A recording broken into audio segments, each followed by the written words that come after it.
BRS ఎమ్మెల్యేలు పార్టీని వీడేందుకు ప్రయత్నాలు జోరందుకున్నట్టు సమాచారం.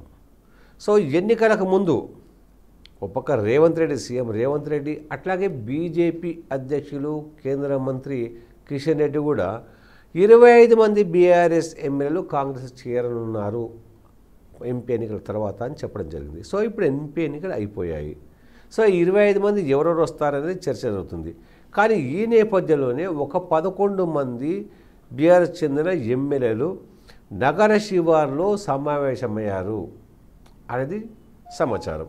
సో ఈ 11 మందికి ప్రధానంగా హైదరాబాద్ రంగారెడ్డి జిల్లాకు చెందిన కీలకమైన నేతలు, మాజీ మంత్రులు కీలక పాత్ర వహించారు, వాళ్ళందరితో సమావేశమయ్యారు అనేది చర్చ జరుగుతుంది. సో ఆ కీలకమైన నేతలు ఎవరు, ఆ మాజీ మంత్రులు ఎవరు, ఈ 11 మంది అంటే హైదరాబాద్ పరిధిలోని 11 మందినే తీసుకొస్తారు. ఎందుకంటే హైదరాబాద్లో జిహెచ్ఎంసీ పరిధిలోనే మనకు 15 మంది ఉన్నారు. సో హైదరాబాద్లో మిగతా రంగారెడ్డి జిల్లా పరిధిలో చూస్తే కూడా మెజారిటీ సంఖ్యలో. కాబట్టి ఇక్కడ హైదరాబాద్ రంగారెడ్డితో పాటు మిగతా ప్రాంతాలకు చెందిన వాళ్ళని కూడా చేర్పిస్తారా, లేదు టార్గెట్గా గ్రేటర్ హైదరాబాద్ అట్లాగే ఉమ్మడి రంగారెడ్డి అంటే మేడ్చల్ మల్కాజ్గిరి అట్లాగే రంగారెడ్డి జిల్లా ఈ జిల్లాల పరిధిలోని ఎమ్మెల్యేలను పార్టీ మారుస్తారా? సో పార్టీ మారితే ఏ పార్టీలోకి వెళ్తారు? ఇంతకుముందు కాంగ్రెస్ అని చెప్పుకోవడం జరిగింది. ప్రస్తుతం తాజా పార్లమెంట్ ఎన్నికల్లో బీజేపీ 4 నుంచి 8 సీట్ల బలాన్ని పెంచుకోవడం జరిగింది. కాబట్టి కొంతమంది నాయకులను అంటే బీఆర్ఎస్లో కొంతమంది నాయకులు మంత్రులుగా కూడా పనిచేయడం జరిగింది. అటువంటి నాయకుల్ని రేవంత్ రెడ్డి పార్టీలోకి రాణిస్తారని డౌట్. మల్లారెడ్డి విషయాన్ని కూడా చూసాం. మల్లారెడ్డి కాంగ్రెస్ చేరతారని ప్రచారం జరిగింది. కానీ రేవంత్ రెడ్డి అపాయింట్మెంట్ కోరినా ఇవ్వలేదు. కాబట్టి అట్లాంటి కొంతమంది విషయంలో రేవంత్ రెడ్డి వాళ్ళని పార్టీలో చేరనివ్వకపోతే, రానివ్వకపోతే ప్రత్యామ్నాయం ఏంటి?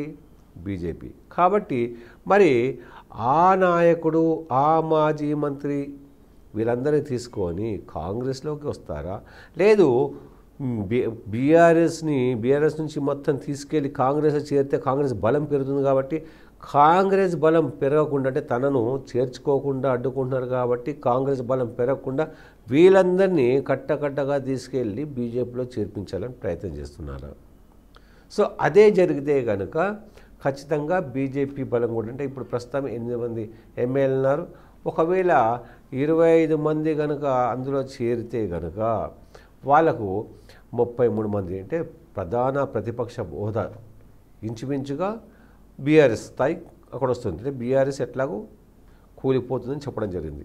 సో మరి ఇది ఆ నేత బీజేపీలోకి చేర్చుతారా లేకుంటే కాంగ్రెస్ చేర్పిస్తారా? మరి ఈ ప్రయత్నాల్ని రేవంత్ రెడ్డి ప్రభుత్వం అడ్డుకుంటుందా? ఎందుకంటే అధికారం ఇక్కడ ఉంది కాబట్టి, సెంట్రల్లో ఉన్నది బీజేపీ కానీ రాష్ట్రంలో కాంగ్రెస్ ప్రభుత్వం కాబట్టి వాళ్ళందరూ కూడా బీజేపీలోకి వెళ్లకుండా తమ వైపే మళ్లించేందుకు ప్రయత్నాలు చేస్తున్నారా అనేది కూడా తేలాల్సి ఉంది.